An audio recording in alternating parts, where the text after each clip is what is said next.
Perkenalkan, nama saya Inai Dwinanda, selaku perwakilan dari Paxel dan juga moderator di acara hari ini. Terima kasih sekali lagi untuk semua rekan-rekan yang sudah menyempatkan waktunya untuk hadir di acara seri webinar UMKM Menyongsong 2023 Harapan dan juga Tantangan. Ya. Eh, Webinar kita kali ini merupakan webinar kedua dari rangkaian webinar yang akan terus ada sampai beberapa bulan ke depan, yang merupakan kolaborasi Paxel dengan BBB juga, atau komunitas berbagi bersama berkembang. Jadi tentunya antara dua entitas ini gitu ya, baik Paxel maupun BBB, keduanya adalah dua brand atau dua pihak yang sama-sama berkomitmen untuk sama-sama memajukan UMKM di Indonesia. Salah satunya tentunya melalui rangkaian webinar, di mana kalau kemarin kita sudah bahas, bukan kemarin sih ya, beberapa minggu yang lalu, hampir 2 minggu lalu kita sudah bahas mengenai bagaimana cara menentukan HPP atau harga pokok produk gitu ya. Dan juga hari ini kita lanjutkan tentang bagaimana sih cara tips mengatasi besarnya ongkir penjualan online. Ke depan masih ada banyak lagi topik-topik seru lainnya yang wajib untuk Anda ikuti, terutama jika Anda adalah pelaku usaha ya. Jadi pastikan untuk follow terus semua channel-channel komunikasinya Paxel maupun BBB, karena informasinya pun akan terus diupdate secara berkala. Nah, sesuai dengan tema kita hari ini, yaitu tips atasi besarnya ongkir penjualan online, hari ini kita kedatangan dua narasumber istimewa sekali nih. Yang pertama saya ingin menyapa Bapak Wahyu Prihantono, selaku co-founder dari ituid.id dan juga trainer TA Kominfo tahun 2022. Halo, selamat sore Pak Wahyu. Selamat sore, Mbak. Halo, terima kasih sudah mau bergabung dan berbagi ilmunya nih ya hari ini ya. Siap, siap. Siap, nanti kita akan ngobrol banyak mengenai pengalamannya Pak Wahyu sebagai co-founder ituid.id dan juga trainer TA Kominfo nih, dan juga apa sih insight-insightnya yang perlu diketahui mengenai mengatasi besarnya ongkir di penjualan online. Yang kedua saya ingin menyapa Pak Riki Ramadan. Selamat sore Pak Riki. Halo Selamat Pak sore, Riki. Ya, selamat Bu. sore Pak Riki selaku owner dari Trira.indo. Nah, Pak Riki kasih dong bocorannya. Trira.indo ini apa sih Pak sebenarnya nih? Untuk Trira.indo sendiri nanti insya Allah di slide-nya ada kok, Bu, nanti Oh, ada untuk penjelasannya penjelasannya. ya. Iya. Jadi Biar langsung aja surprise nanti dulu kita ya. biar surprise dulu, biar makin penasaran. Siap. Saya Oke. juga ingin mengingatkan lagi untuk rekan-rekan peserta webinar kali ini untuk memastikan sudah merename nama Anda ya, karena saya lihat di beberapa peserta di sini tertulis masih atas nama Pak Budi Wibowo ya, yang mana Pak Budi beliau ini adalah perwakilan dari BBB. Jadi pastikan nama Anda sudah diganti, karena siapa tahu nanti Anda terpilih sebagai peserta yang mendapatkan hadiah spesial dari Trira.indo maupun dari Paxel. Jadi nanti jangan sampai salah nama, nanti hadiahnya setelah nyampenya ya, takutnya seperti itu. Gitu. Dan sambil menunggu yang lain datang juga, kita langsung saja mulai ya. Mungkin bisa diingatkan juga untuk rekan-rekannya yang masih belum hadir karena masih mengerjakan hal lainnya, mungkin untuk pastikan segera bergabung di webinar kita karena banyak ilmu bermanfaat yang bisa kita dapat bersama-sama di hari ini. Saya ingin memastikan juga Anda semua nanti jangan lupa untuk pastikan isi form absen yang akan di-share oleh tim admin kami sore hari ini. Ada link absen maupun nanti link survei untuk masukan kami ke depannya lagi ya. Jadi nanti pastikan jangan ketinggalan untuk isi keduanya. Baik, kalau gitu tanpa berlama-lama lagi saya akan langsung masuk ke konten kita kali ini yang akan dimulai oleh Pak Wahyu dulu ya Pak ya. Oke, ya Mbak. Nah, Siap, oke. Silakan Pak Wahyu, tempat dan waktunya dipersilahkan untuk menyampaikan paparannya ya. Terima oke, kasih. makasih. Ya, makasih Mbak Inayu untuk kesempatannya. Sore ini saya akan berbagi mengenai apa yang pernah eh, saya geluti selama ini juga sampai sekarang. Mungkin biar ini saya langsung share screen aja ya.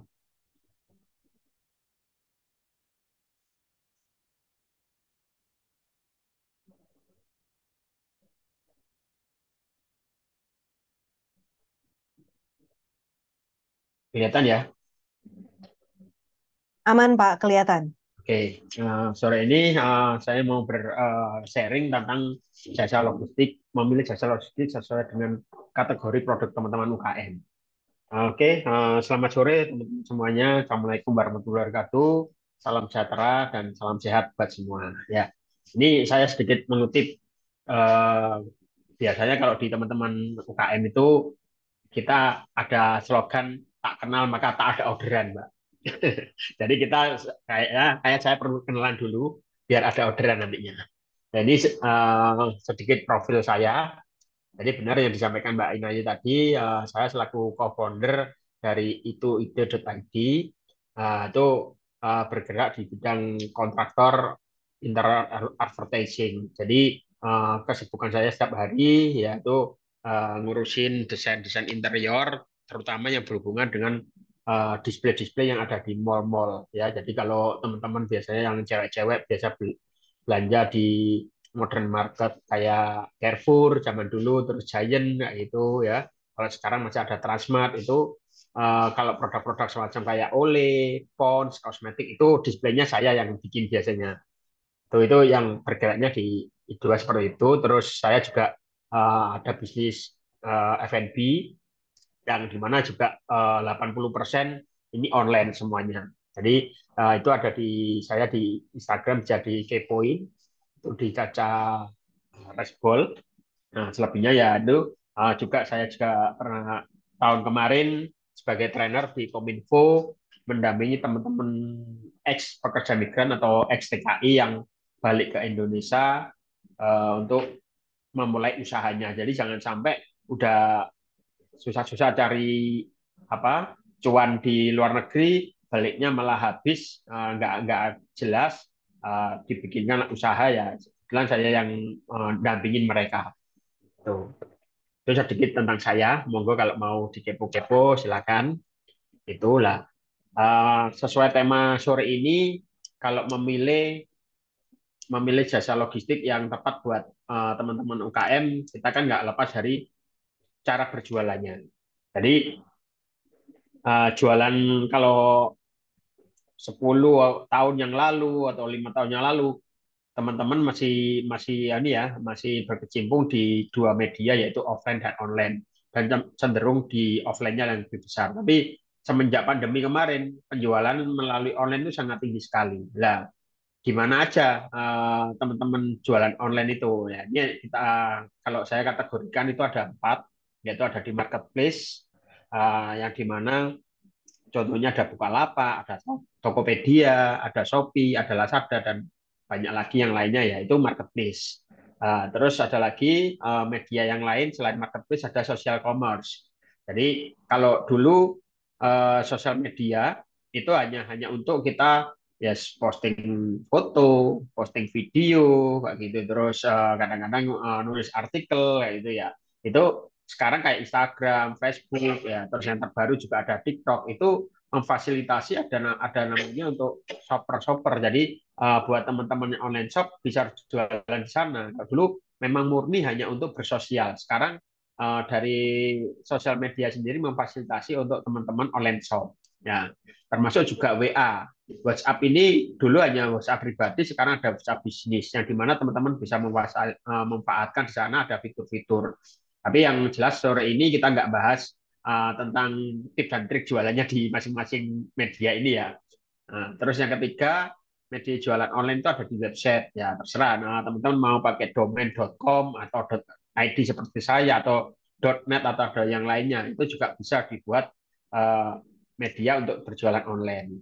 Dan yang paling terbaru lagi mungkin beberapa teman-teman ada yang belum ini ya belum aware atau apa sih yang disebut omnichannel. Nah, sekarang itu lagi ada nanti mungkin lebih detailnya Niki nanti akan menjelaskan. Omnichannel itu semua channel penjualan itu sudah ada yang sudah dihandle sama agensi. Jadi semacam ada kayak satu tim yang dimana menawarkan ke teman-teman, semisal saya ini jualan kosmetik, saya ditawarin sama mereka, Pak Wahyu, kita bantu jualkan, kita atur penjualan online-nya, Pak Wahyu fokus produksi aja. Itu lagi tren saat ini. Itu. Oke, lanjutnya ini. Dari situ dari kita sudah mengetahui media jualan online di mana aja. Nah, kita kategorikan ternyata 3 pilar pengembangan bisnis online itu nggak jauh-jauh ya itu tadi platform ya. Platform itu media jualannya tadi, entah mau jualannya di marketplace, di social commerce, atau yang website atau yang lainnya tadi yang di omnichannel, itu platform saya sebutnya. Terus yang kedua, itu pilar berikutnya untuk pengembangan online itu packaging. Jadi jualannya bagus, tapi kalau packagingnya nggak menunjang, bisa jadi malah nggak ada repeat order. Nah, kalau packagingnya bagus, mereka pembeli tertarik beli pertama cocok, barangnya bagus, nyampe-nya juga sesuai. Nah, dia insya Allah akan ada order repeat berikutnya. Nah, untuk yang pilar berikutnya yang terakhir itu ada logistik. Nah, logistik ini sangat menunjang sekali saat ini. Jadi beberapa buyer atau pembeli jualan online itu menuntutnya sekarang bukan hanya kecepatan hitungan hari, nah, bahkan sekarang yang lagi tren hitungan per jam ya. Itulah jasa logistik ini kalau zaman dulu mungkin 10 tahun yang lalu jasa logistiknya itu cenderung ya udah yang penting murah gitu. Nah, tapi nggak bisa di tracking. Nah, saat ini hampir semua jasa logistik bisa di tracking. Seperti itu. Nah, kalau sudah tahu juga platformnya, terus pilar-pilar yang utama pengembangan, kita harus memahami teman-teman ini produknya di mana, di kategori apa aja. Ya, ini ada beberapa kategori yang sudah saya kami kategorikan, yang rata-rata dijual secara online. Ya, nah, lebih mudahnya ini. Jadi yang pertama saya bahas di makanan minuman ya. Ini pada umumnya teman-teman UKM paling bawahnya ini makanan sama minuman. Itu contohnya kue kering, kue basah, terus frozen atau yang lain-lainnya yang ready to eat itu juga yang kayak yang sekarang lagi tren kan ada di Shopee Shopee Food, GoFood kayak gitu. Itu juga kita harus memikirkan. Nah, disarankan kalau kalau teman-teman produknya makanan minuman itu saya menyarankan pakai layanan cari logistik yang melayani Sunday next atau yang next day yang besok sampai pesan hari ini Jumat Sabtunya nyampe. Nah, atau yang paling cepat lagi yang instan kurir. Uh, Order jam 3 sore gini jam 5 sudah sampai atau syukur-syukur jam 4 sudah nyampe itu ada. Jadi kayak parcel ini terutama ya, parcel ini juga sudah ada beberapa layanan Sunday maupun SD ini ada. Dan nanti mungkin monggo teman-teman yang sudah yang nyimak hari ini sore ini kalau ada pertanyaan nanti langsung di ini ya Mbak Inayu ya langsung ditimpali sama tim Paksel ya. Iya, nanti kita ada sesinya sendiri untuk Q&A ya. Siap, Nanti oke. dicatat dulu. Jadi itu nanti bisa monggo silakan teman-teman di kolom chat tanya aja dari teman-teman Paksel nanti ada layanannya apa aja termasuk instan kurir juga ada ini kan. Itu. Yang berikutnya kategori berikutnya rata-rata adalah alat rumah tangga. Ya, contohnya apa? Sapu, alat dapur, piring dan lain-lain. Nah, disarankan itu cari layanan logistik yang mengcover asuransi. Jadi, semisal contoh nih, dulu saya pernah nih, saya jualan online sampai sekarang sih masih jualan, tapi tinggal produknya tidak nggak sebanyak variasinya dulu. Dulu saya jualan sapu taman, ya sapu lidi itu saya kirimnya ke Sumatera dari Surabaya saya kirim ke Sumatera itu sampai sana ada yang patah kayak gitu. Jadi saya harus memikirkan gimana caranya yang ini cari jasa ekspedisi yang mengcover asuransi itu. Terus kategori berikutnya fashion. Nah ini kategori tertinggi kedua setelah makanan sama minuman di teman-teman UKM. Jadi yang fashion itu ya pada umumnya baju, celana, topi, gelang atau aksesoris yang lainnya ya yang menunjang fashion fashionable-nya itu. Nah, kalau memilih jasa logistik contohnya apa yang fashion? Nah, kami menyarankan memilih jasa logistik yang melayani dengan hitungan normal. Misal beratnya tidak sampai 1 kilo. Gimana ya solusinya? Semisal saya jualan gelang ini, nanti Mas Riki lebih memahami karena produknya juga aksesoris ini. Nanti, nah produknya nggak sampai 1 kilo kan, cuma 250 kilo apa 250 gram. Nah, jadi itu bagaimana bisa tidak membebani teman-teman pembeli. Nah, itu nyari jasa logistik yang hitungannya bukan 1 kilo. Nah, karena ada beberapa jasa logistik itu yang hitungnya 1,05 itu sudah masuk hitungan gram apa kilo berikutnya. Jadi kita akan dicas apa di kilogram berikutnya jadi 2 kilo. Jadi semisal kalau kita mau ngirim semisal baju gitu ya, baju kan nggak sampai 1 kilo itu kalau yang tipis-tipis itu. Nah itu ditimbang cuma 500 gram. Nah kalau ternyata beli dua, itu ternyata sama covernya 1,2 ya, 1,2 ya. Itu kadang ada beberapa jasa logistik itu yang menghitung udah 2 kilo. Nah ini sebelum mengirim coba ditanyakan dulu gitu. Nah, kategori berikutnya teman-teman ini yang produknya mungkin elektronik. Elektronik ini jarang sekali ya, kecuali ada beberapa online shop yang memang fokus di jualan elektronik. Biasanya rata-rata jualannya di marketplace.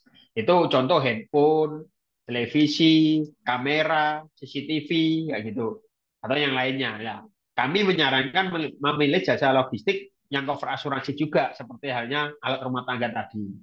Nah, yang kategori berikutnya furniture atau handicraft.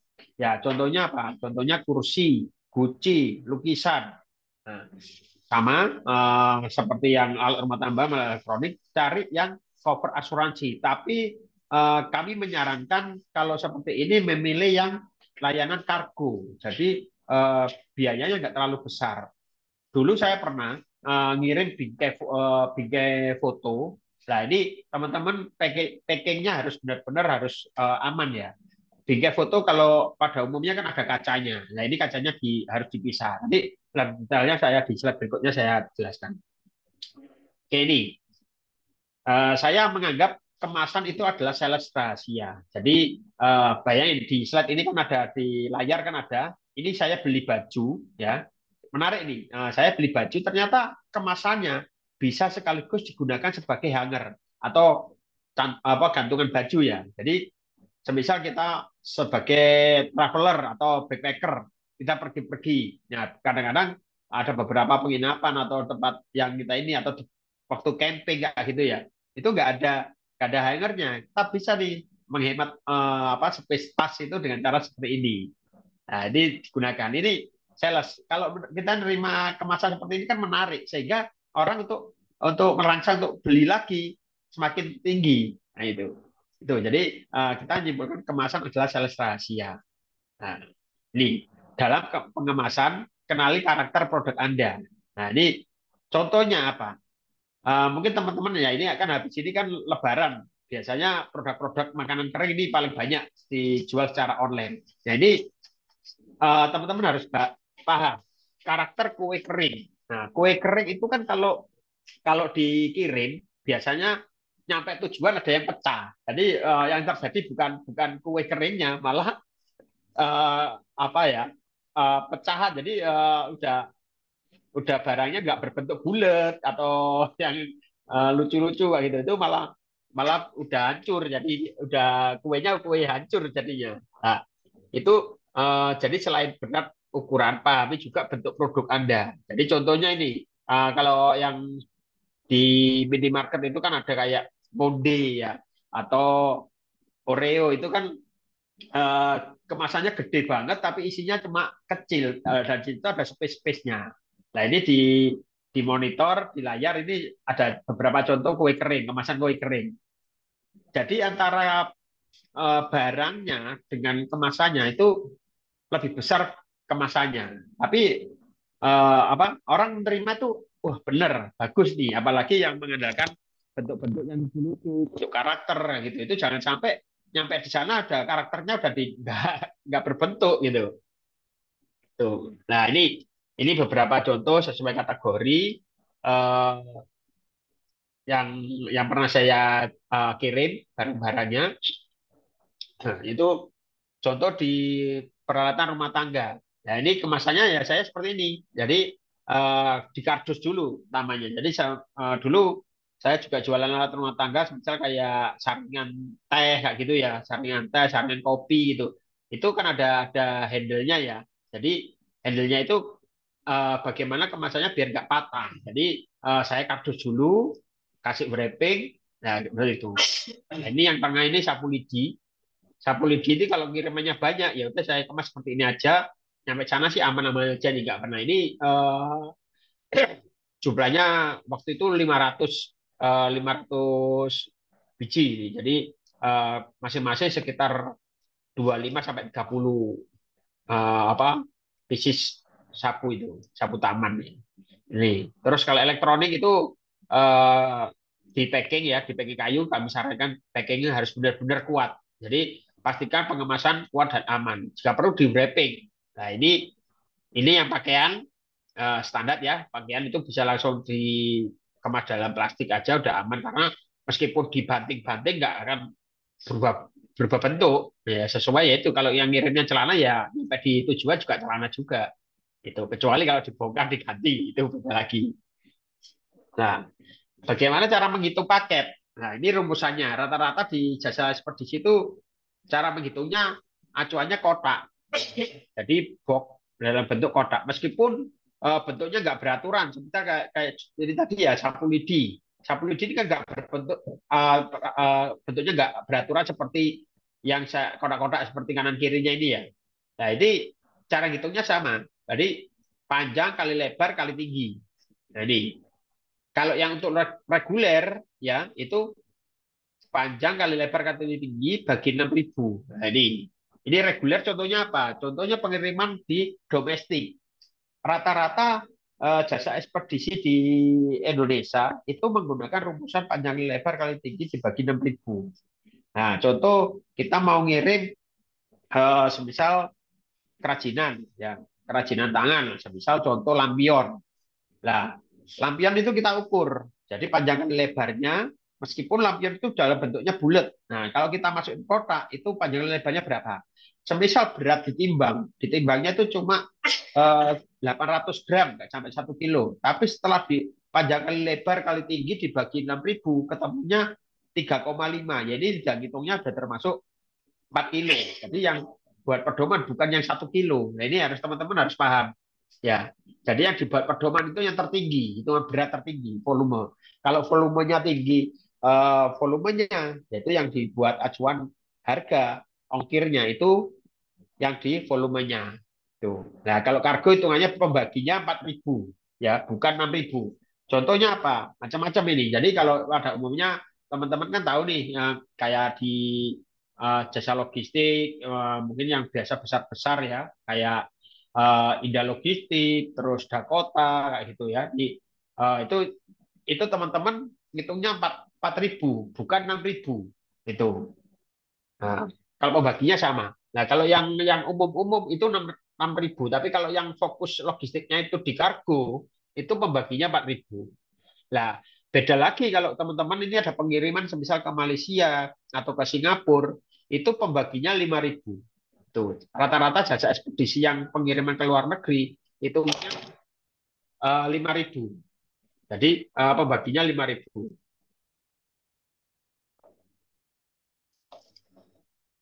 Tuh, jadi sebelum teman-teman sebelum apa? Sebelum melakukan pengiriman itu lebih baik ditanyakan dulu hitungannya pembaginya seperti apa. Oke.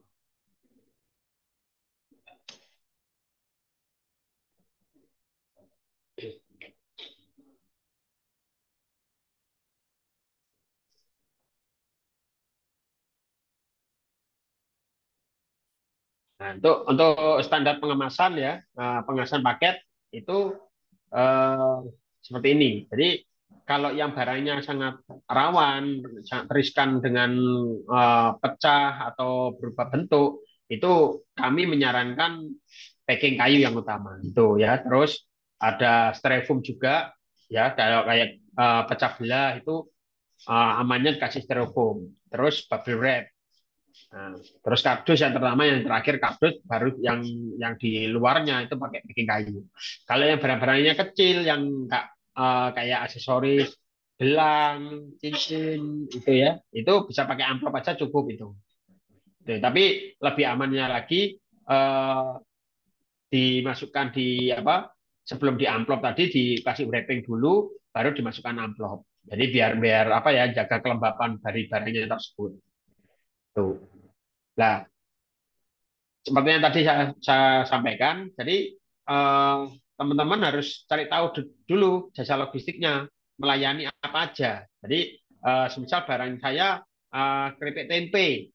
Nah, terus ada pembeli mau kirim. Ini harus diukur dulu, ditimbang, semisal timbangannya 500 gram. Tapi begitu diukur, dimasukkan kotak, itu ketemunya rumusnya tadi, ketemunya 3 kilo. Kita ngomong ke calon pembeli, ini mau dikirim pakai reguler atau yang kargo kayak gitu. Ya, jadi carikan informasi. Jadi reguler service atau punya next day yang besok sampai kayak gitu. Terus someday, kalau same day ini hitungannya jam, rata-rata 6 sampai 8 jam.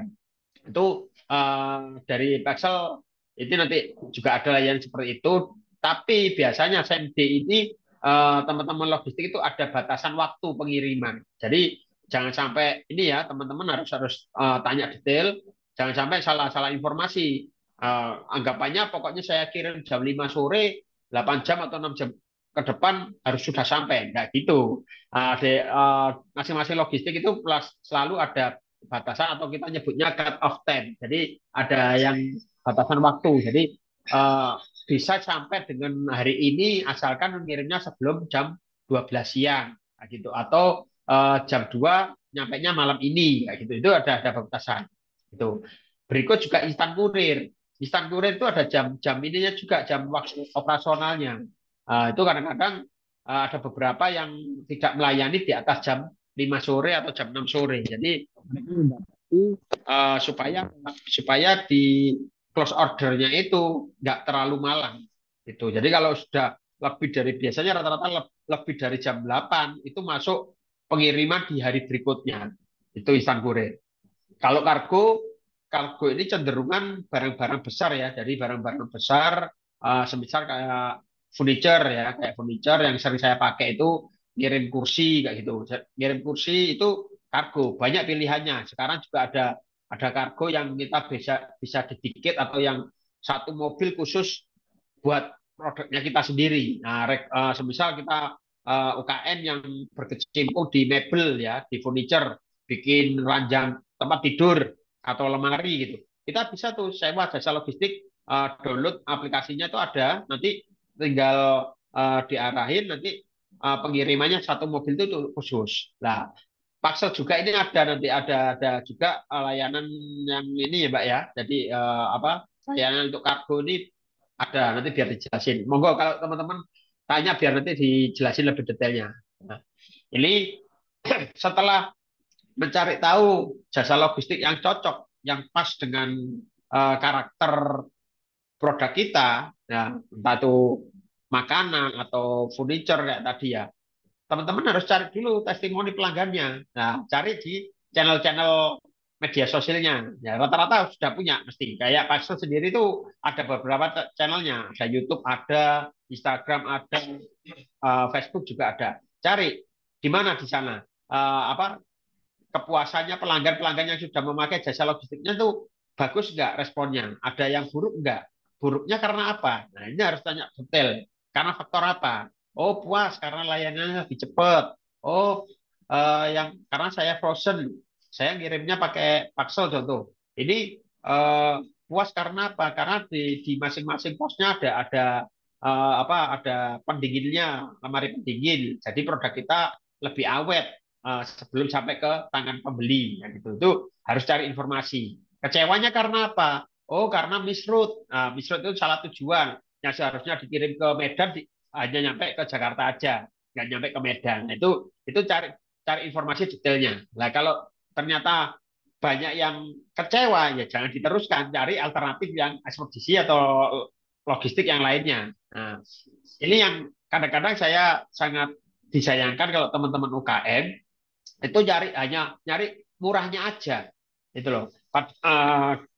Kalau saya menyarankan ke teman-teman UKM itu jangan nyari murahnya, tapi nyari keamanan kita. Kadang-kadang teman-teman itu cuma selisih 1.000, 2.000 per kilonya aja sudah belain yang paling murah. Padahal yang paling murah belum tentu aman. Nah, yang utama kalau bisa cari jasa logistik itu yang bisa di tracking. Nah, kalau yang teman-teman UKM yang lama-lama itu ya paling nyaman kalau kita titip di travel, titip di bis atau titip kereta api ya gitu ya. Nah, begitu nyampe di sana barang ya bahasanya kelewatan atau campur dengan barang yang lain, akhirnya apa? Bingung, nggak bisa di-tracking, nggak ada yang bisa dipertanggungjawabkan. Tuh, hati-hati banget. Banyak jasa logistik yang seperti itu banyak sekali juga. Jadi saya menyarankan, kami menyarankan itu teman-teman cari jasa logistik yang sudah punya sistem yang bagus, ya. Jadi sistem handlingnya, sistem customer service-nya itu cari cari informasi detailnya di media sosial. Itu. Oke, mungkin dari saya seperti itu, Mbak Inayu. Kurang lebihnya biar disambung sama Mas Vicky nantinya. Oke, siap. Terima kasih banyak Pak Wahyu atas pemaparannya. Kalau saya recap dari pemaparannya nih, versi Pak Wahyu gitu ya, terkait tips menjaga ongkir yang melonjak gitu ya. Yang Ya, pertama itu, tadi kalimat terakhirnya menarik buat saya, yaitu jangan fokus pada yang murah. Kadang-kadang kita sebagai orang biasa maupun terlebih lagi seller gitu ya, maunya pokoknya yang paling murah biar apa? Biar jualannya juga otomatis makin cuan. Selisih 1.000 betul. 2.000 tuh bisa jadi masalah banget. Padahal kalau menurut versi Pak Wahyu yang juga adalah pengusaha juga gitu ya, bisa dibilang seperti itu, lebih baik fokus pada keamanannya. Dan definisi aman ini salah satunya adalah bisa di tracking seperti itu gitu ya. Jadi percaya deh, Betul. ibaratnya hati yang tenang itu akan lebih apa ya, lebih penting nantinya gitu, terutama ketika orderan kita udah makin banyak, amin gitu ya, makin membludak. Amin, amin. Logistik yang aman itu tentunya akan lebih menjadi pilihan dan lebih bisa diandalkan ketimbang logistik yang dalam tanda kutip sekedar murah tapi nyampainya bisa jadi nggak tahu kapan, dikirimnya Betul. makanan nyampe jadinya kok minuman gitu kan, takutnya kan seperti itu gitu ya. Kemudian ada Ya, beberapa yang saya catat juga, utamakan cari yang tercover asuransi gitu ya. Jadi seller memang harus ini sebuah proses sih saya yakin gitu ya. Namanya kita cari logistik yang cocok kan ibarat kayak cari pacar gitu ya, harus dicoba-coba dulu, ditelusuri dulu nih backgroundnya gitu kan ya. Tapi memang itulah salah satu apa namanya tantangannya yang memang mau tidak mau harus dilewati oleh para seller gitu ya. Cari yang tercover asuransi, bisa kargo lebih baik lagi gitu ya. Kemudian cari yang harganya per kilo, betul ya Pak ya? Itu akan betul. lebih menguntungkan juga. Dan juga untuk sekedar informasi kita ketahui rumusan umum hitung berat paket untuk acuan ongkir kirimnya gitu. Jadi jangan menjadi seller yang cuman mau kemakan promo gitu ya, tapi kita juga harus jadi smart seller yang tahu backgroundnya seperti apa gitu. Dan apa namanya, kenali juga brand logistik yang dipilih gitu ya setelah mencoba ke A, B, C, D, setelah menentukan pilihan, pastikan pilihannya itu memang punya reputasi yang baik gitu dan minimal bisa dicek melalui sosial media seperti itu ya Pak Wahyu ya. Betul. Betul. Oke, siap. Rekan-rekan seller semuanya di sini boleh kalau ada pertanyaan diparkirin dulu, pertanyaannya ditaruh di kolom chat, nanti setelah pemaparan dari Pak Riki kita akan buka untuk sesi Q&A ya. Jadi silakan kalau ada yang pertanyaan langsung ketik saja pertanyaannya, nanti 3 penanya yang beruntung akan dikirimkan hadiah dari Paxel maupun dari Trira Indo ya. Silakan Pak Riki. Oke, terima kasih. Ini jadi saya langsung aja ya nih untuk Iya, melanjutkan silakan. dari Pak Iya, Wahyu ya. langsung di share screen aja. Mohon izin share screen ya.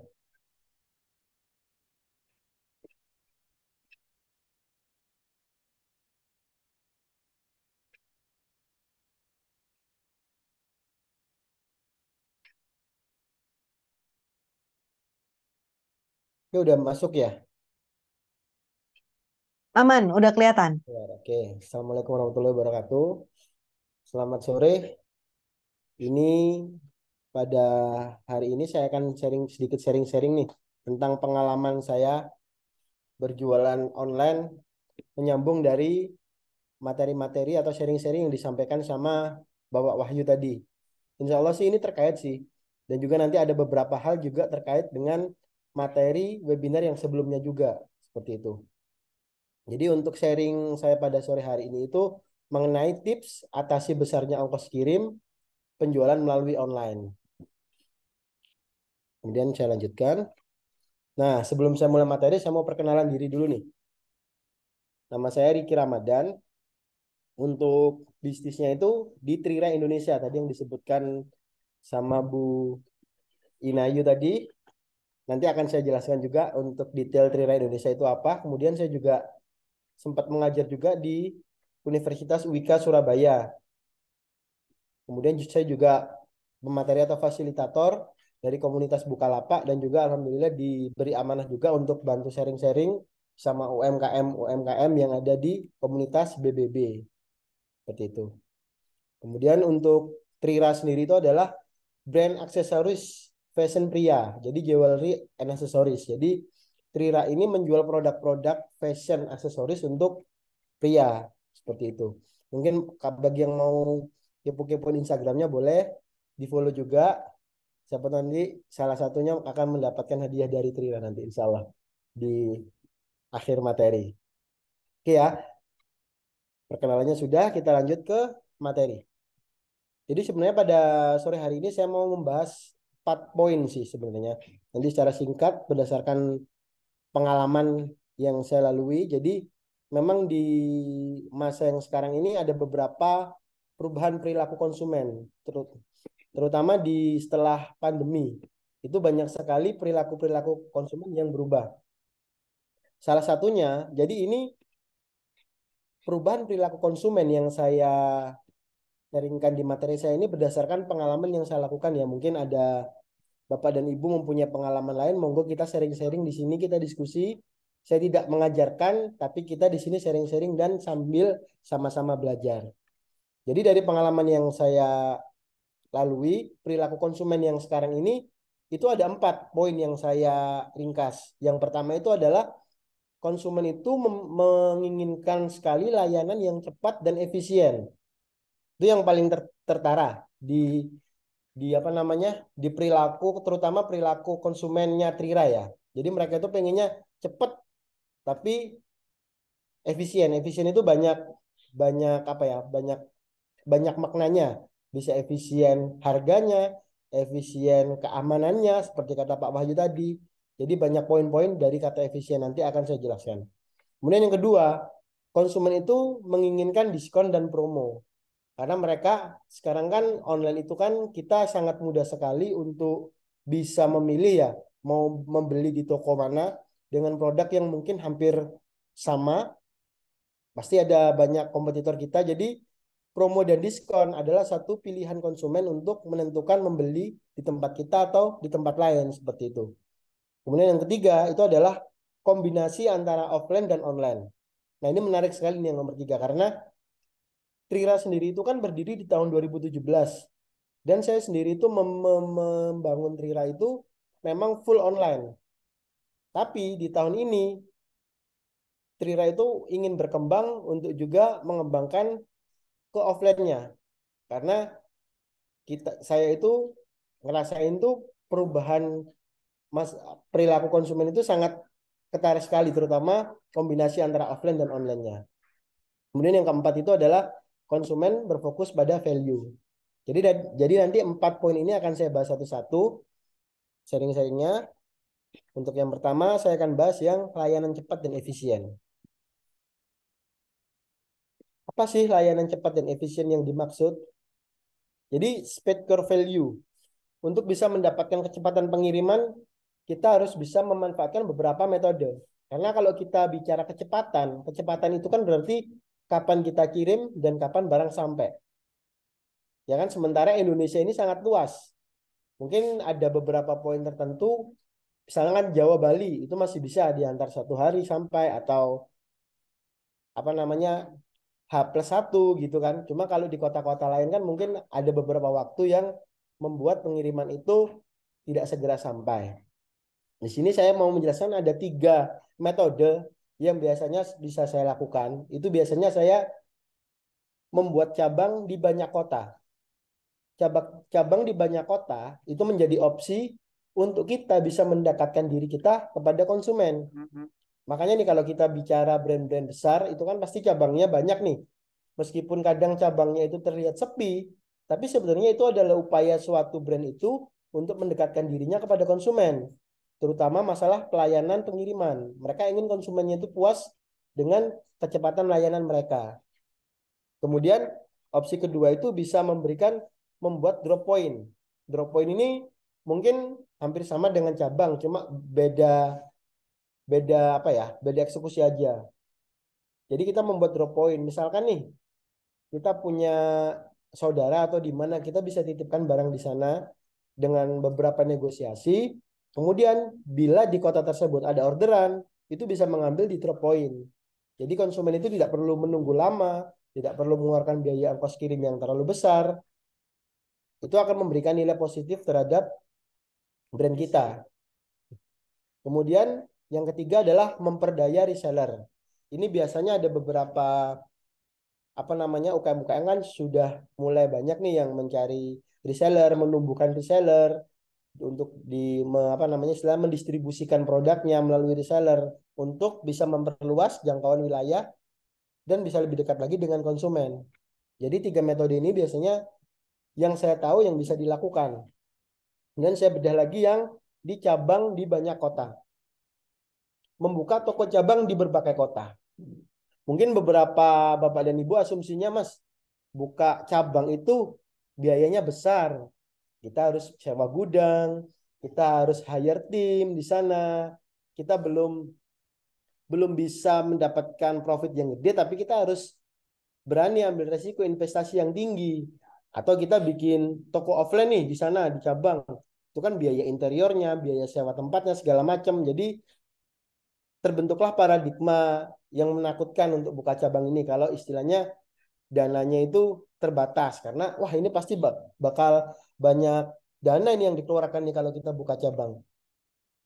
Namun sebenarnya kalau di Trira sendiri, cabang itu karena kan basicnya kan kita masih di online ya. Jadi cabang itu adalah memperluas atau mendekatkan diri kita kepada konsumen. Makanya kalau di Trira itu kita menggunakan layanan gudang bersama. Jadi saya itu tidak perlu menyewa gudang di suatu kota atau tidak perlu hire karyawan untuk melakukan packingnya atau untuk mengawasi stoknya.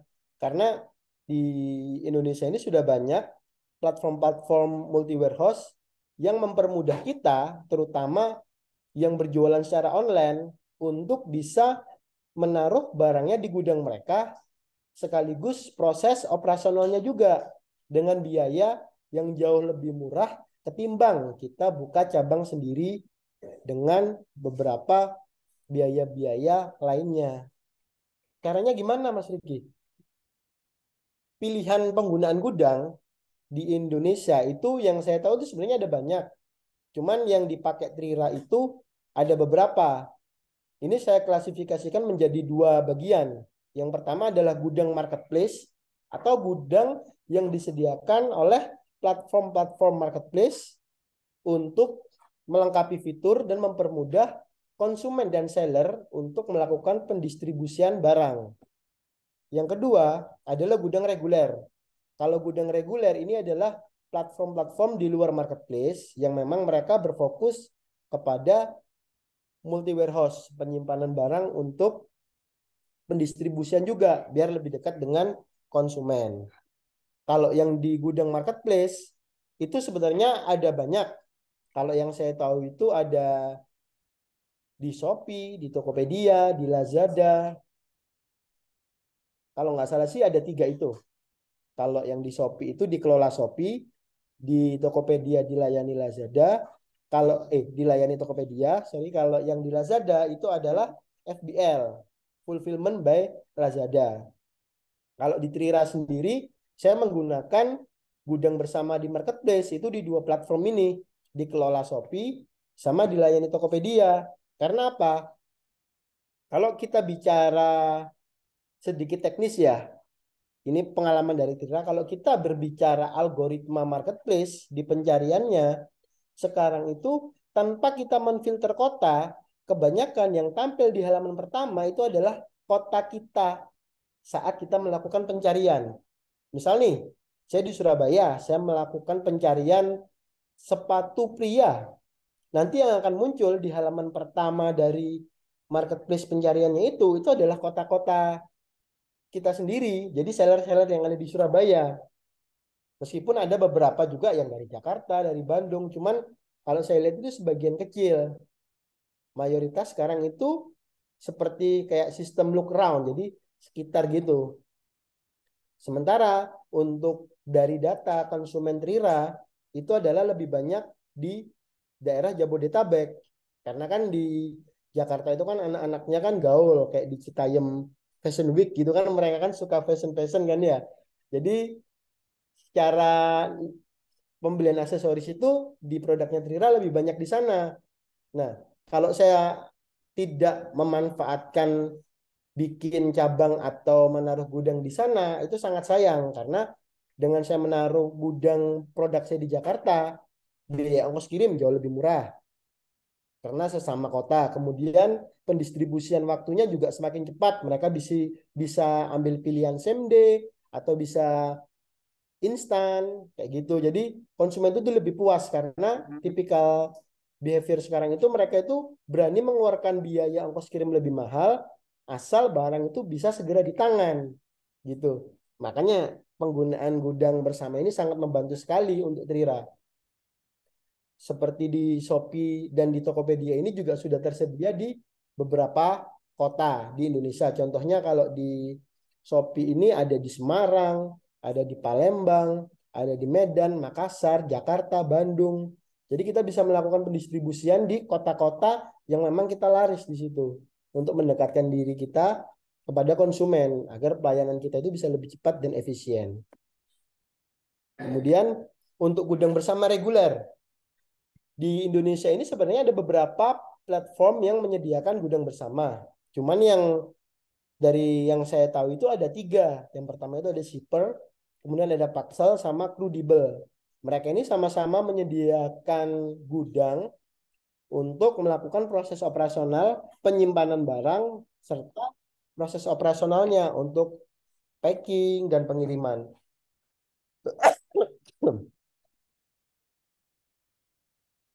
Cuman untuk penggunaan gudang bersama secara reguler di Trira sendiri masih belum memakai karena mayoritas konsumennya Trira itu ada di marketplace.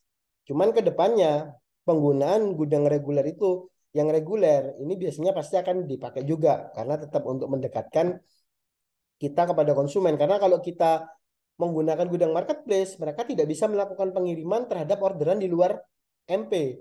Misalkan nih ada orderan melalui WhatsApp, melalui website, atau bahkan melalui Instagram, segala macam itu tidak bisa. Makanya nanti akan penggunaan gudang reguler akan juga dilakukan oleh Trira ke depannya. Seperti itu. Jadi memang penggunaan gudang bersama ini sangat membantu ya. Jadi pengalaman saya itu menggunakan gudang itu waktu itu mohon maaf ya, ini lagi batuk jadi ada batuk gitu. Jadi penggunaan gudang itu kalau di Trira sendiri itu sangat-sangat membantu, terutama untuk apa namanya konsumen yang di daerah Jabodetabek sama daerah Sumatera. Karena kebetulan kebanyakan konsumen Trira itu ada di daerah barat sana. Kemudian selain menggunakan gudang bersama, Trira juga menggunakan drop point. Jadi untuk kota-kota yang tidak tercover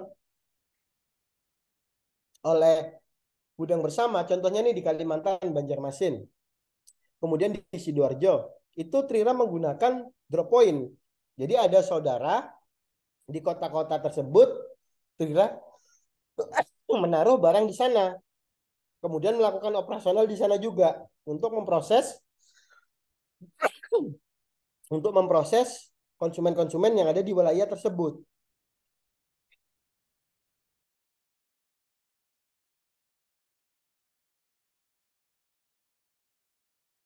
Sambil minum dulu Pak Riki, nggak apa-apa. Ya mohon maaf ini tiba-tiba serik ini. Lagi batuk ngomong banyak jadi agak serik.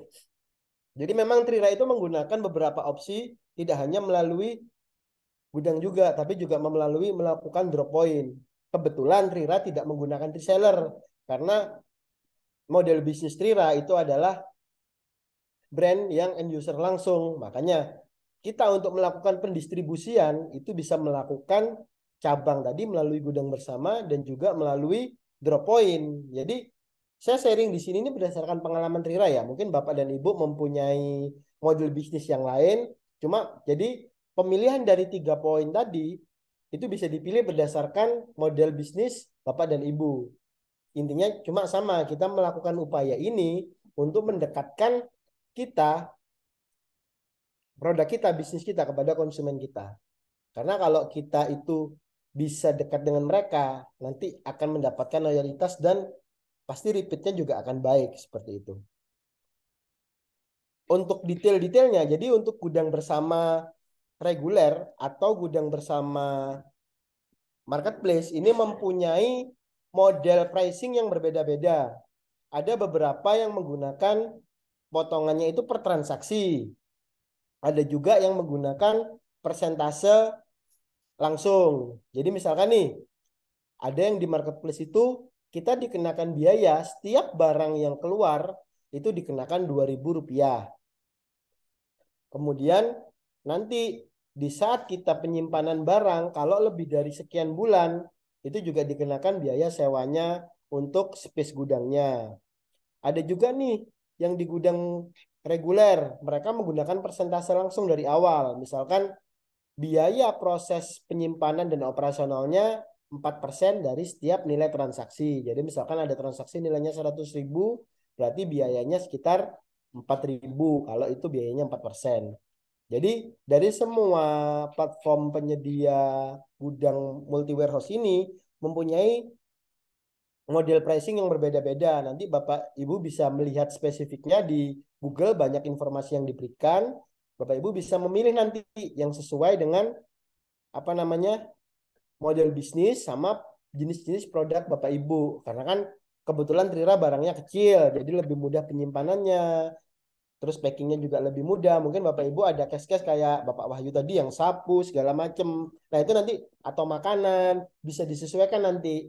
Ini kan sebagai referensi aja yang saya sharing di sini, untuk detailnya bisa dipelajari lagi nanti. Karena kalau disampaikan satu-satu bisa panjang karena kan banyak platformnya nih. Seperti itu. Jadi ini upaya kita untuk melakukan pengiriman yang cepat dan efisien. Yang pastinya kan kalau kita dalam prosesnya satu kota, ongkos kirimnya kan pasti jauh lebih murah daripada yang harus direct kota atau bahkan direct pulau, ya kan. Kemudian lanjut. Nah, kelebihan dari penggunaan multi warehouse tadi seperti yang saya sampaikan tadi, kecepatan dalam pengiriman. Karena biasanya itu ya SOP atau sistem operasionalnya dari multi warehouse ini mereka benar-benar profesional. Maksudnya mereka itu dituntut pengiriman yang cepat sekali. Kemudian ketepatan juga. Karena kan memang mungkin sistem mereka itu lebih kuat ya. Misalnya kita nih di bisnis kita ini kan kadang sering salah kirim warna atau apa gitu segala macam. Kalau penggunaan gudang ini biasanya selama itu sesuai dengan barcode-nya, insya Allah lebih lebih apa ya? Lebih teliti lah, lebih profesional dalam proses operasional packingnya dan juga pendistribusiannya. Kemudian penyesuaian efisiensi biaya, harganya itu relatif fleksibel seperti yang saya sampaikan tadi. Ada beberapa apa namanya metode pricingnya yang beda-beda. Nanti dipelajari aja sama Bapak dan Ibu untuk menyesuaikan sama model bisnisnya Bapak dan Ibu. Tuh. Kemudian yang kedua itu adalah diskon dan promo sebagai pilihan. Konsumen sekarang ini ya karena sudah online ini sudah merambah, jadi lebih pilih-pilih nih. Apalagi yang diskon-diskon besar dan promo-promo. Kadang nih kalau bicara konsumennya Trira ya, kalau sudah di tanggal-tanggal awal bulan gitu, mereka ngempet dulu. Mereka belanjanya nanti nunggu promo hari kembar biasanya. Karena di situ banyak diskon-diskon tuh yang disediakan sama marketplace-nya sama sellernya juga. Wah, sabar aja nunggu seminggu lagi atau 4 hari lagi nih, nunggu hari kembar. Karena di situ ada diskon-diskon dan promo-promo gitu. Jadi kita itu harus apa namanya memberikan diskon-diskon dan promo-promo yang spesial. Maksudnya kita harus tahu nih momen-momen tertentu yang memberikan diskon konsumen untuk bisa menarik perhatiannya. Termasuk diskon untuk pengiriman. Kita bisa ngasih nih gratis ongkir. Nah, kalau seandainya kita bisa menemukan pola, misalnya nih konsumen kita nih banyak di Jakarta, kita taruh gudang di sana. Sementara dalam satu kota ongkos kirimnya ini murah. Kita bisa ngasihkan sebuah value kepada konsumen kita untuk memberikan gratis ongkir. Mereka pasti akan sangat senang sekali. Meskipun itu nilainya nggak sampai 10.000 ya. Tapi kalau melihat gratis ongkir, kadang konsumen itu menggebu-gebu untuk membeli. Karena mereka menganggap biaya ongkos kirim itu adalah biaya yang harusnya mereka tidak mengeluarkan. Mereka akan senang seperti itu. Gitu. Makanya kadang di Trira sendiri itu juga ngasih pengiriman. Jadi kita bisa subsidi ongkos kirim. Biasanya misalnya maksimal 10.000 kita kasih free ongkir gitu. Tergantung juga dari margin atau model bisnis kita seperti apa. Penentuan harga kemarin yang disampaikan sama Pak Bagus itu juga bisa dimasukkan sebenarnya biaya-biaya promosi kita di situ. Untuk strategi kita untuk apa namanya istilahnya memberikan pilihan konsumen memilih diskon-diskonnya. Seperti itu. Jadi memang strategi harga yang kemarin disampaikan Om Bagus itu juga sangat penting sekali untuk menunjang langkah kita untuk memberikan diskon-diskon kepada konsumen. Karena kalau kita ya bicara flashback yang disampaikan sama Pak Bagus kemarin ya, kalau kita salah menentukan harga, apalagi berjualan di marketplace, kita bisa sangat rugi. Karena marketplace itu banyak sekali biaya-biaya yang dikeluarkan. Biaya admin lah, biaya gratis ongkir ekstra, segala macam, biaya apa segala macam. Nah, kalau kita kemudian ada kita mengeluarkan voucher, kita ikut campaign, ikut promo, itu akan menggerus margin profit kita kalau kita salah menentukan harga di saat kita set awalnya seperti itu.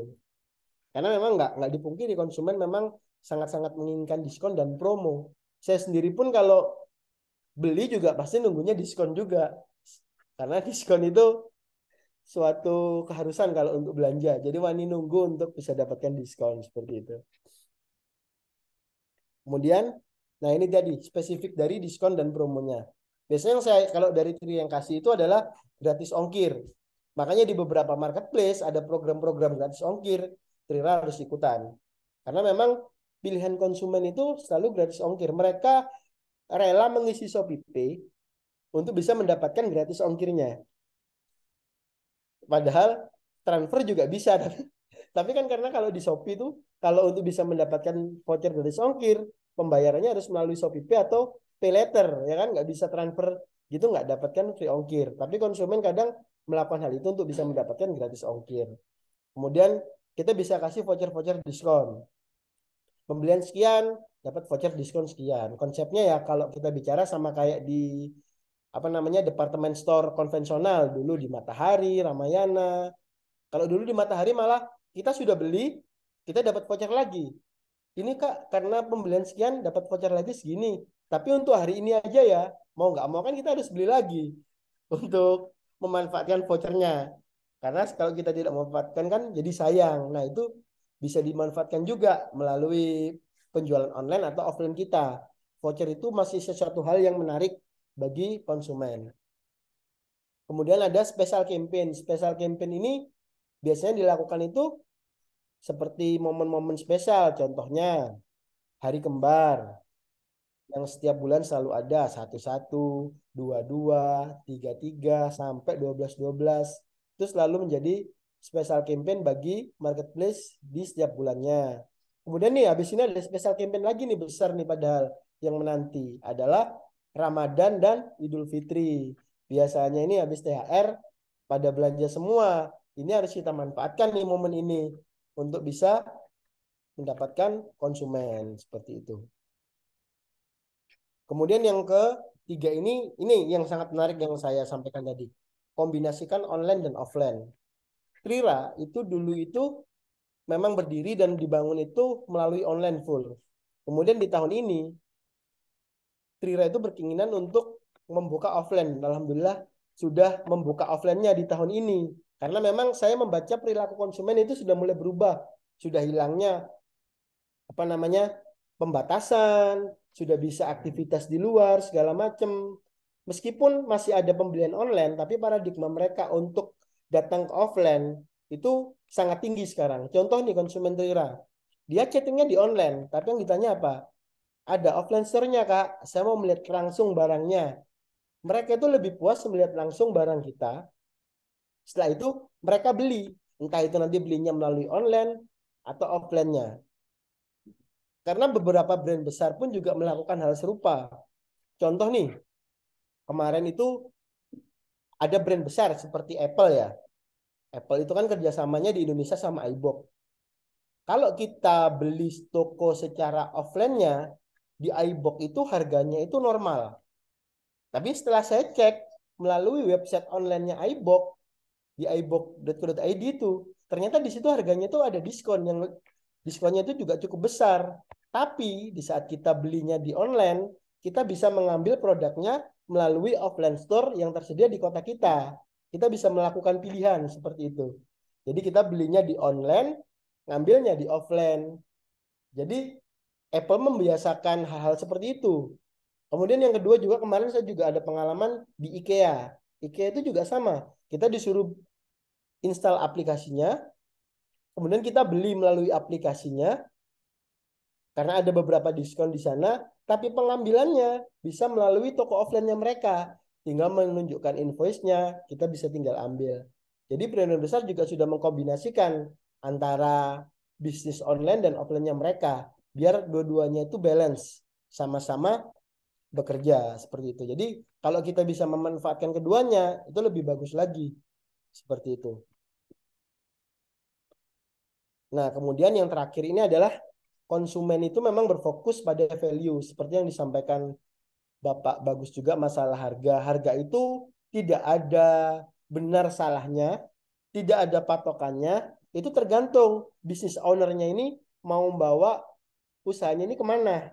Mau ngambil target market yang low, medium, atau high. Nanti tinggal dimasukin nih value, nilai pada produknya ini. Agar konsumen ini dengan harga segitu, mereka bisa merasa puas dan senang dengan value yang diberikan. Jadi kalau kita bicara harga, harga itu ya sebagai penentu juga. Tapi kalau kita bicara sekarang itu kayaknya lebih value yang dinilai sebagai konsumen.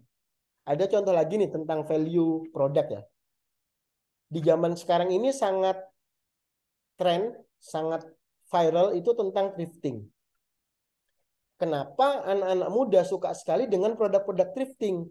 Sementara produk-produk lokal yang brand-brand lokal itu juga jauh lebih bagus. Karena mereka itu ingin mendapatkan value-nya. Meskipun barangnya bekas, tapi brand yang dia suka itu mereka dapat. Misalnya bekas Nike atau Gucci segala macam, mereka bisa mendapatkan dengan harga murah meskipun bekas karena dia membeli nilainya. Seperti itu.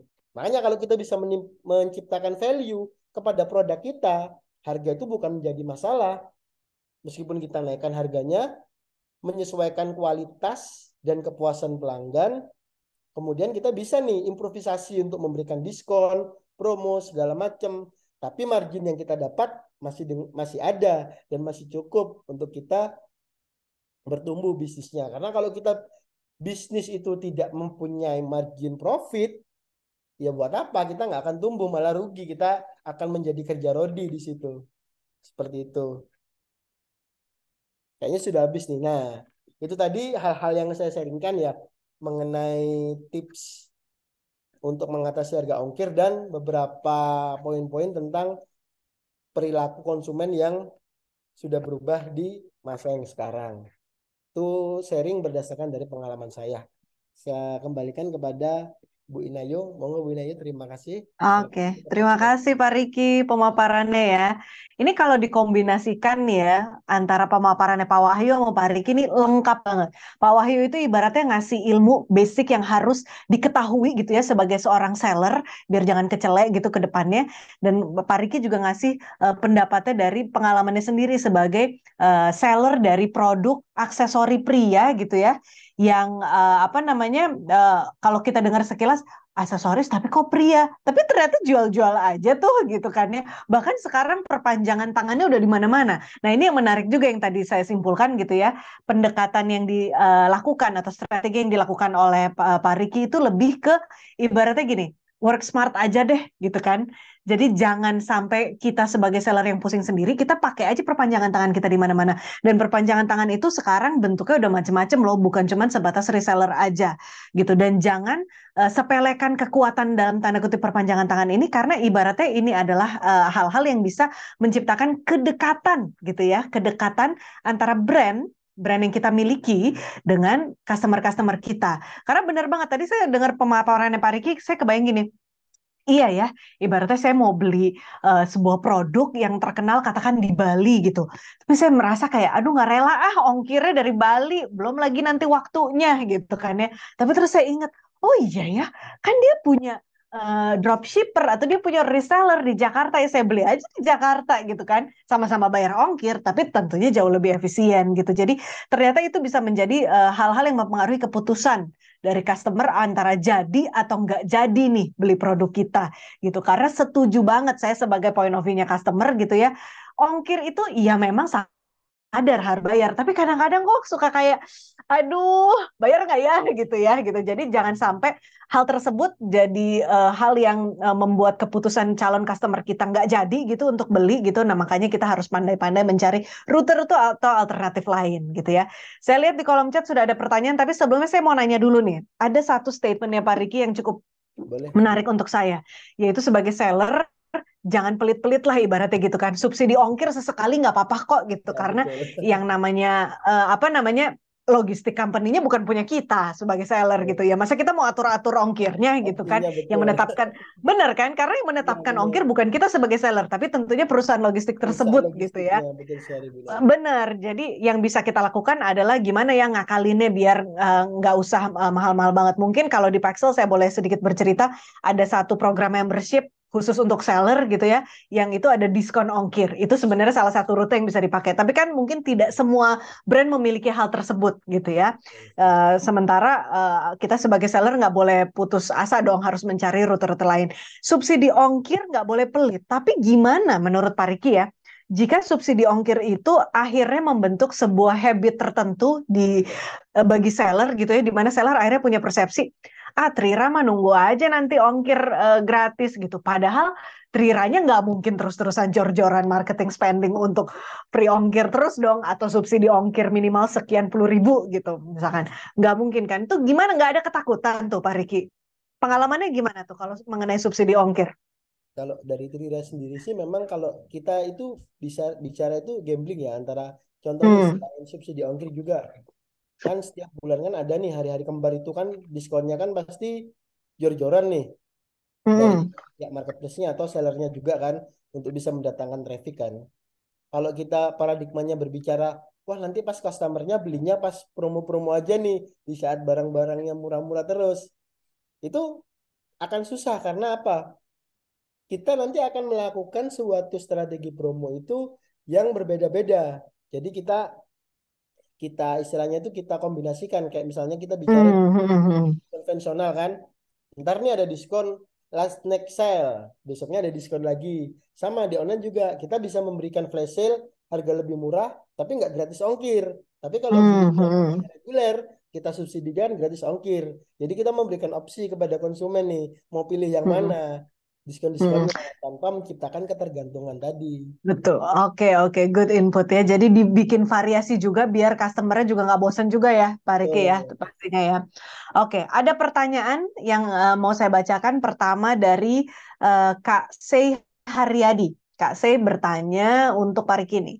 Strategi promo apakah yang tepat sasaran dan efektif dalam menjaring konsumen sehingga konsumen tertarik untuk membeli? Nah, strategi promonya apa sih kalau untuk Trira yang produk aksesoris pria? Apakah sebatas ongkir-ongkiran aja atau ada yang lainnya? Oke, sebenarnya kalau di Trira sendiri itu Trira ini kan kebetulan kan lebih ke online ya mayoritasnya ya. Jadi sebenarnya kalau Hmm. kita membuat strategi promosi itu kita bagi menjadi dua bagian. Yang pertama itu adalah promosi atau diskon yang bertujuan untuk mendatangkan traffic. Hmm. Hmm. Hmm. Jadi tujuannya itu kita misalnya nih cari-cari promosi-promosi, kita memberikan promosi diskon misalkan di beberapa produk tertentu dengan harga yang murah. Contoh nih ada produk Trira yang memang istilahnya perputarannya agak lama. Itu kita sekali tempo kita bisa memberikan diskon promosi itu hingga sampai 70 atau 80% dengan nilai stok tertentu. Tapi kita akan mendapatkan banyak traffic di situ. Kemudian Hmm. konsumen Hmm. nanti tidak akan membeli satu produk juga aja, tapi akan kita tambahkan lagi nih promosi untuk meningkatkan konversinya atau Hmm. basket size-nya. Jadi konsumen itu masuk melalui traffic apa promosi traffic dengan diskon yang tinggi. Setelah masuk di toko kita berikan penawaran lagi nih. Kak, Bu, Pak, kalau sampean beli, nggak sekalian beli produk ini. Karena kalau beli produk ini ada diskon lagi. Meskipun tidak sebesar yang pertama, tapi kan lumayan diskonnya bisa dikombinasikan. Jadi nanti kita mendatangkan Hmm. menjadi konversi, kita tingkatkan lagi dengan promo-promo atau diskon-diskon yang bisa mengangkat basket size-nya. Dia niat masuknya dari satu produk, tapi belinya bisa 2 atau 3 produk dengan harga yang lebih normal. Seperti itu sih biasanya strateginya. Biar Hmm, lebih hmm, hmm, efisien. Memang sesekali hmm. nggak apa-apa sih kita cari produk-produk yang dead stock, kita kasih diskon yang tinggi, meskipun istilahnya PO lah istilahnya. Daripada produknya itu ngedon di gudang kan, lebih baik kita putar lagi untuk produk-produk yang lebih fast moving, dijadikan uang seperti itu. Dibundling gitu bisa juga ya. Banding ya. Hmm. Oke, oke, siap. Mudah-mudahan terjawab pertanyaannya ya. Jadi intinya sih kita jadi seller tuh kalau dengerin pemaparannya Pak Riki maupun Pak Wahyu tadi ya, pikiran saya cuma satu, benar sih. Jadi seller itu kita pertama harus kreatif dalam Kreatif. arti mencari berbagai macam cara nih. Betul, Pendekatannya memang harus dicoba trial and error gitu ya betul. untuk Mencari memenangkan cara hati juga. customer kita. Betul. Dan kedua, harus gaul, ya nggak sih? Jangan cuma disimpan aja sendiri, jangan brandnya tuh harus keluar kemana-mana dan gaul juga sebanyak-banyaknya biar apa? Biar tahu, oh brand ini punya multi warehouse, oh brand ini punya membership program, oh brand ini ya kan. Jadi kita wawasannya terus terbuka seperti itu ya. Jadi harus jadi apa namanya seller yang luas juga gitu pastinya. Oke, Sering-sering siap, ngopi juga Bu Nay. siap. Oke. Karena banyak insight dari teman-teman yang juga berbisnis biasanya, yang kita bakal belum melewati, dapat akhirnya Hmm, dapat itu gitu. Kalau sering-sering sharing didiamkan lah pokoknya aja itu ya. malah nggak berkembang biasanya, susah berkembang. Berpikir. Oke, siap. Oke. Berikutnya, oh ya by the way untuk rekan-rekan semua kalau ada pertanyaan seputar Paxel juga bisa ya. Kebetulan sudah ada di antara kita juga ada Pak Reska Ilhamsyah selaku EVP Growth dan Marketing Paxel yang bisa bantu nanti jawab jika ada pertanyaan seputar Paxel. Halo Pak Reska. Selamat sore semuanya. Mohon maaf telat bergabung nih. Baru ada meeting offline juga tadi. Terima kasih dan udah menyimak nih tadi Pak Wahyu sama Pak Riki. Terima kasih materinya Pak. Bagus banget. Semoga dapat membantu mitra-mitra atau teman-teman UMKM lainnya nih untuk bertumbuh dan berkembang bersama-sama. Amin. Jadi monggo kalau ada pertanyaan seputar Paxel ya rekan-rekan semua ya. Oke, berikutnya saya mau membacakan pertanyaan. Ini sepertinya belum rename nih kakaknya nih ya. Nanti boleh yang pertanyaan saya baca ketik juga di kolom chat siapa nama aslinya karena di sini masih menggunakan nama Pak Budi Wibowo ya dari BBB. Untuk seller baru dalam produk fisik karena sebelumnya produknya bukan produk fisik, memilih jasa kirim itu sebaiknya dari segi apa ya? Murahnya atau kecepatan kirimnya? Ini mungkin Pak Wahyu kali ya. Pak Wahyu apa nih pendapatnya? Kalau jualannya apa namanya sebagai seller gitu ya, yang masih mencari jati diri nih, karena beliau ini menyebutkan tadinya produknya tidak berfisik, sekarang ada fisiknya. Produk tidak berfisik apa? Berarti jasa harusnya ya. Apa namanya? Sekarang produknya ada fisiknya, baiknya based on apa sih? Murah atau cepat? Mungkin kalau yang nggak berfisik itu sekarang kan ada produk digital, Bu. Jadi Hmm. lebih cenderung ini ya, biasanya voucher-voucher game kan gitu Hmm, kan hmm. Oh, tanpa ada voucher game fisik ya gitu. betul. Itu kan tanpa harus jasa logistik mereka. Kalau lihat dari pemaparannya Mas Riki tadi, antara kecepatan ataupun yang murah dari sisi ongkir ya. Jadi kalau dari pemaparan Mas Riki tadi, saya sih menyarankan pakai yang ini sesuai kebutuhan tren market saat ini kan lebih cenderung tuntutannya itu kecepatan, bukan masalah Hmm, ongkir hmm. lagi, tapi kecepatan. Jadi kalau dulu orang tuntutannya market itu belanjanya hitungan hari, misal belanja hari Jumat berharapnya besok udah sampai dengan ongkos kirim yang paling murah kayak gitu kan. Hmm, Nah, hmm. tapi sekarang semakin ke sini bukan hari, hitungannya udah jam. Jadi makanya kemarin-kemarin muncul istilah same day ya. Same day itu layanan same day itu kan hitungan 6 sampai 8 jam. Jadi kalau kita order jam 8 pagi itu ya, nanti bisa sampai di tempat tujuan kita sesama kota ya. Ini kita ngomongnya kalau same day itu rata-rata sesama kota, misal di Surabaya gitu ya. Sama-sama Surabaya, itu hitungannya kalau kita transaksi jam 8 pagi biasanya bisa nyampe jam 5, jam 6 sore itu sampai. Nah, tapi semakin ke sini eh, market itu bukan bukan hitungan hari atau yang same day tadi yang 6 sampai 8 jam, tapi udah tuntutannya malah hitungan 1 2 jam. Nah, makanya muncul banyak-banyak jasa pengiriman logistik itu yang istilahnya sekarang itu instan kurir. Jadi yang bisa melayani dalam hitungan 1 sampai 2 jam. Tapi yang seperti yang saya paparkan tadi, jangan lupa dicari informasinya dulu. Yang instan kurir itu biasanya ada batasan-batasan. Jadi semisal order Hmm. misal jam 6 sore ya, itu bisa jadi malah nggak terkirim jam 8 malam karena mereka ada batasan Hmm. maksimal jam 8 malam. Jadi bisa jadi nyampainya besok pagi. Itu yang Hmm. jadi kalau sesuai dengan pertanyaannya mau mau ke ongkirnya Murah apa dulu cepat? atau Hmm. murah apa cepat, lebih pilihannya yang di paling cepat. Itu aja Mbak Ina. Hmm. Mungkin sejalan juga dengan statementnya Pak Riki tadi ya, salah satu hal yang perlu diperhatikan itu adalah fokus pada value.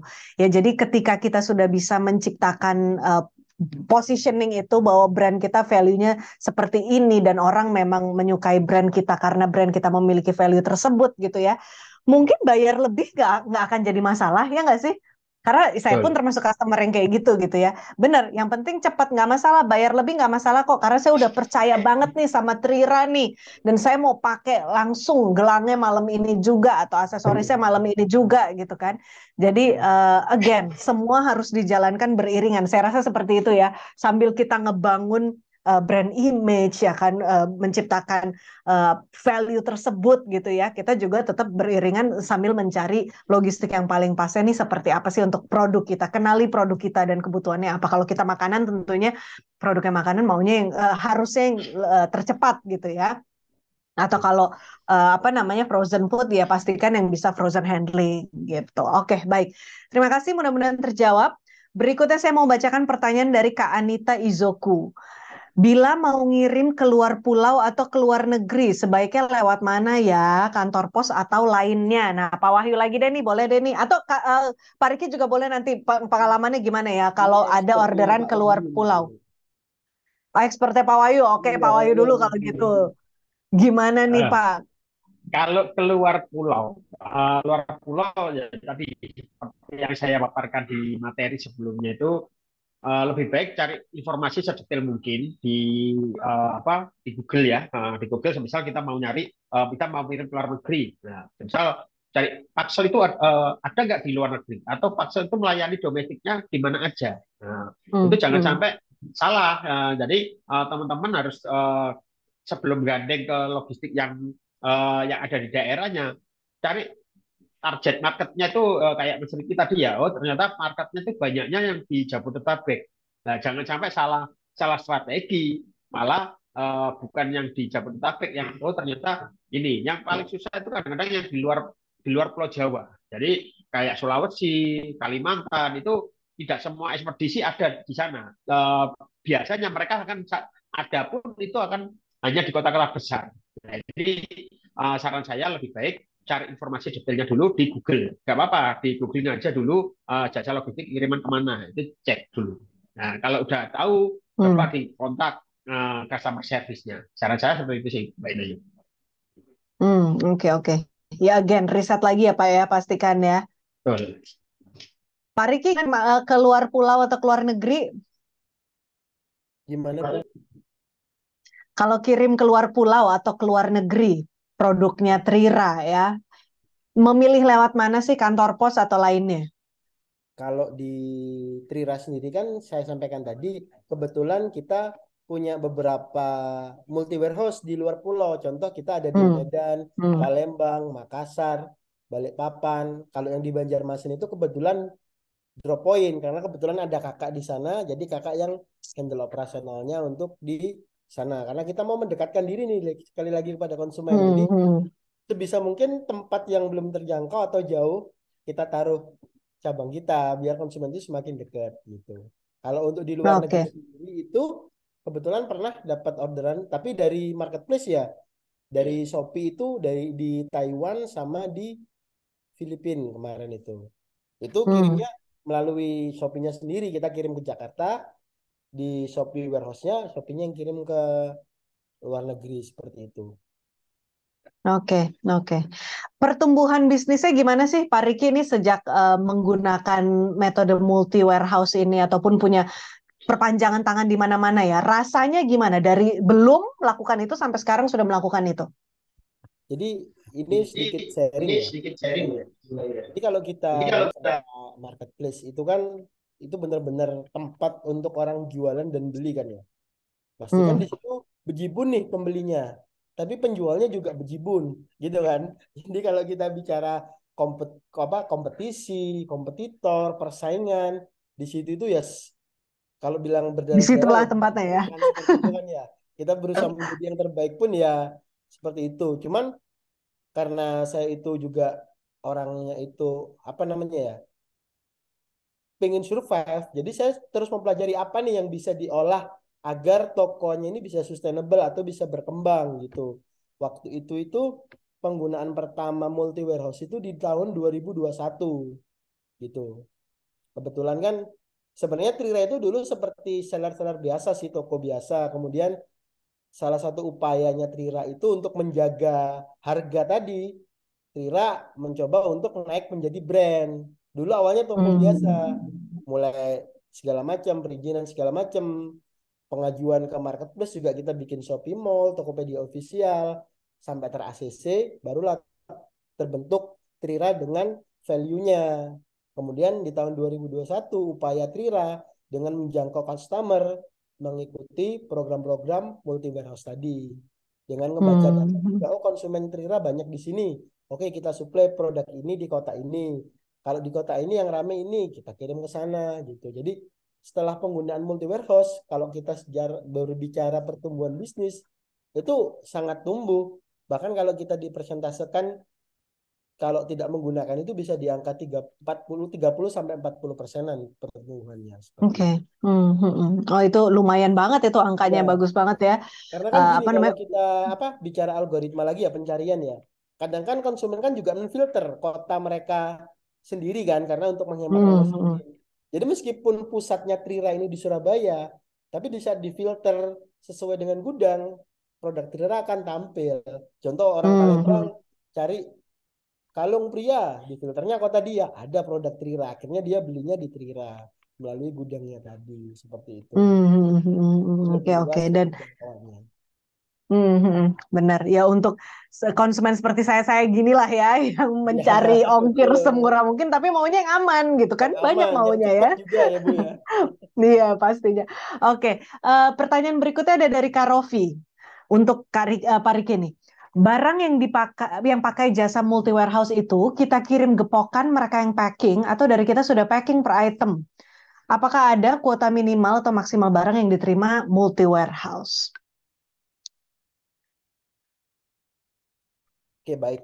Untuk produknya sendiri itu kan kita kan beda-beda ya. Maksudnya saya tidak bisa menjudge produknya Bapak dan Ibu kan karena kan beda-beda. Kebetulan kalau Trira Hmm. itu kan produknya kan kecil. Jadi pengemasannya juga mudah. Cuman setahu pengalaman dari saya, untuk di multi warehouse itu biasanya pengepakannya dari kita itu pengepakan standar aja. Maksudnya kalau kita bicara minuman nih, gini, ya ini aja ditutup gitu seperti ini aja, nggak usah di packing lagi seperti kita kasih lakban, kita kasih bubble wrap atau dibungkus lagi nggak usah. Per produk ini tapi dikasih barcode label biasanya. Nanti kita kirim nih ke gudang-gudangnya. Nanti untuk pengemasannya lagi, biasanya pihak-pihak platform multi warehouse-nya mereka punya standar packing sendiri-sendiri. Entah itu Hmm. produknya nanti dikardusin atau dikasih amplop yang lebih tebal. Biasanya mereka juga ngasih watermark brandnya masing-masing sih, karena kan kita Hmm. menggunakan jasanya mereka seperti itu. Oke, Untuk tapi proses at least dari kitanya prosesnya sebagai gini. seller udah nge-wrap ya. Ya, jadi Hmm. kita cuma ngirim produk sudah dalam kemasan yang aman tanpa perlu di packing ya. Kemudian kita kasih barcode label, udah kita bisa distribusikan ke multi warehouse-nya. Nanti mereka yang kasih tambahan packing sesuai standarisasi mereka. Seperti itu. Oke, oke. Baik, terima kasih jawabannya. Berikutnya, sekaligus nih karena waktu kita terbatas nih yang terakhir ya. Ini sebenarnya bukan pertanyaan, ini lebih ke pernyataan nih. Ada dari Kak siapa saya nggak tahu, ini ada yang masih pakai nama Pak Budi soalnya. Subsidi ongkir merupakan salah satu strategi promo nih Paxel ngasih membership. Mantap katanya. Of course, mantap dong ya. Jadi sekedar informasi juga nih saya boleh bantu jelaskan sedikit. Benar kami punya satu program membership yang kami sebut dengan Paxelin Club, yang mana kebetulan banget weekend ini akan dibuka lagi pendaftaran membership ya, versi yang baru, versi Paxelin Club kedua. Yang pertama sudah diluncurkan setahun lalu dari 2022 dan membership akan mulai berakhir di akhir bulan ini ya, di tanggal 31 Januari secara paralel gitu. Jadi pastikan Anda semua seller-seller di sini juga boleh dilirik-lirik dulu program Paxelin Club-nya, tapi tentunya sebelum melirik itu semua, pastikan juga Anda telah mendownload Paxel ya. Pak Riki juga nih, jangan lupa nanti sebagai seller aksesoris ya, bisa mencoba berbagai macam layanan Paxel, ada same day, next day, bahkan ada Paxel amplop juga yang cocok banget untuk penjual aksesoris seperti Pak Riki gitu ya, dengan SLA yang juga atau waktu pengiriman yang variatif juga gitu. Jadi rekan-rekan seller di sini semua bisa pilih sendiri sesuai dengan kebutuhan, yang sesuai dengan value, again ya, value dari produk teman-teman semua gitu ya. Dan Paxel ada berbagai macam pilihannya. Pastikan juga ketika nanti mendownload Paxel, masukkan juga kode referral berupa BBB X Paxel. Nanti dari rekan-rekan tim BBB nanti bisa menjelaskan lebih detail mengenai kode referral ini, untuk bisa kami track juga ya bahwa Anda adalah anggota komunitas dari BBB, dan siapa tahu nanti kita kasih kejutan-kejutan lainnya juga ya ketika kita sudah tahu bahwa Anda datang dari BBB pastinya. Pak Reska, ada yang mau disampaikan nih sebagai kalimat closingnya nih? Kayaknya semua udah clear deh tentang Paxel, Iya, ini tinggal kayaknya kita tunggu aja kayaknya ya. udah padat banget. Cuma mungkin tadi sedikit tambahan seperti yang Inayu bilang, yang penting networking gitu ya. Jadi em, eh, tren itu kan berubahnya sangat cepat banget. Jadi penting buat kita saling berada di dalam satu komunitas sehingga akhirnya perubahan-perubahan yang terjadi itu kita terupdate, nggak ketinggalan. Seperti kayak misalnya contoh, udah mulai banyak nih orang-orang ngomongin mengenai social commerce nih di TikTok gitu loh ya, bahwa atau misalnya contoh lagi bahwa kalau misalnya kita bikin konten konten em, image itu udah mulai tidak optimal resultnya dibandingkan konten short form videos atau video dalam durasi pendek seperti 15-30 detik. Jadi em, buat saya akan sangat bermanfaat kalau teman-teman berada di dalam beberapa komunitas malah, sehingga akhirnya informasinya itu lebih kaya lagi. Dan jangan takut untuk bertanya, begitu juga untuk mitra-mitra bisnisnya. Jadi kalau misalnya memang ada kebutuhan nih, kok kayaknya saya mempunyai kebutuhan untuk pengiriman, tapi saya nggak tahu solusinya nih, saya nggak tahu solusinya nih ada nggak ya dimiliki, nggak apa-apa kontak aja mitra atau kontak person dari pengirimannya dan bertanya bahwa saya nih sebenarnya kebutuhannya adalah seperti ini, seperti ini, seperti ini. Kira-kira kamu bisa membantu nggak sih gitu? Dan kami di Paxel sangat sering tuh ketemu sama mitra-mitra seperti itu yang datang dengan masalah. Dia cerita bahwa ini kebutuhannya dia, dan kami akhirnya menciptakan sebuah layanan yang customize untuk mitra kami tersebut. Jadi masuk ke dalam komunitas, tahu tren terakhir, dan ya jangan takut untuk jangan sungkan untuk bertanya kepada mitra logistiknya lah. Mungkin itu aja Mbak Inayu dari saya. Terima kasih banyak. Oke, dan bicara soal komunitas, Paxel juga punya komunitas ya, bernama Rumpi. Nanti dari tim admin boleh nanti dikasih linknya di apa namanya kolom chat untuk langsung join di grup komunitas ini biar tahu update-update terkini seputar dunia perlogistikan maupun dunia UKM ini. Dari Pak Wahyu atau Pak Riki ada kata-kata closing nih sebelum kita tutup webinar kita kali ini? Saya lihat Pak Budi udah on cam juga. Pak Budi monggo loh kalau misalkan mau ada kata-kata pamungkasnya nih. Pak Wahyu dulu mungkin ya. Oke, kalau dari saya sama seperti yang dikasih oleh Pak Reska ya, Pak Reska tadi ya. Jadi buat teman-teman UKM itu jangan jadi follower atau mengikuti dengan budaya yang belum tentu benar. Jadi kalau budayanya mau ngirim dengan ongkos kirim murah harus pakai travel atau bus, itu jangan diikuti. Nah, saya ngingetin. Ya tadi balik lagi, yang penting aman, tenang, di hati tenang saat pengiriman. Terus sebelum melangkah itu lakukan riset. Jadi lakukan minimal tanya ke Mbak Google, katanya orang-orang UKM itu kan tanya Mbak Google, tanya dulu semisal mau ngirim ke Kalimantan, terutama di kecamatan mana ya. Saran saya kalau kalau mau pengiriman melakukan jasa logistik yang saat ini paling ini ya umum itu tanyanya itu langsung lebih fokus ke kecamatan sama kode pos itu lebih lebih jelas dan detail. Jadi kalau cuma Kalimantan Utara gitu itu nggak akan ketemu ongkos kirim yang detail. Jadi lebih ke kecamatannya apa itu. Jadi lakukan riset sebelum melangkah. Ya, terus benar tadi tanyakan ke tim CS-nya minimal dengan di sosial media itu yang nanti pasti akan direspon. Itu aja sih dari saya. Oke, siap. Terima kasih. Pak Riki gimana? Mungkin Pak Budi dulu, Bu Inayu nggak apa-apa. Oke, Pak Budi. Ayo, Pak. On cam lagi, Pak. Oh, oke. Beliau sempat keluar nih, kayak baru masuk lagi nih, Pak Budi nih. Pak Budi, monggo, Pak. Pas banget masuk lagi. Langsung aja kita closing. Kalimat pamungkasnya apa nih dari Pak Budi nih? Ya, mungkin singkat aja Mbak Inayu ya bahwa ya seperti semua pengusaha sebenarnya ya teman-teman UKM itu juga wajib ya, wajib itu Hmm. harus belajar terus apapun ilmunya diperlukan dan hari ini dari tim PWP sudah menyampaikan yang berkaitan dengan logistik ya dan kita akan terus juga bekerjasama dengan Paxel untuk ilmu-ilmu yang lain ya insya Allah beberapa minggu lagi kita akan menyampaikan ilmu tentang packaging ya itu menarik ya saya harapkan juga para peserta juga ikut lagi. Jadi sekali lagi 7 ayo terus Februari belajar ya, Pak ya?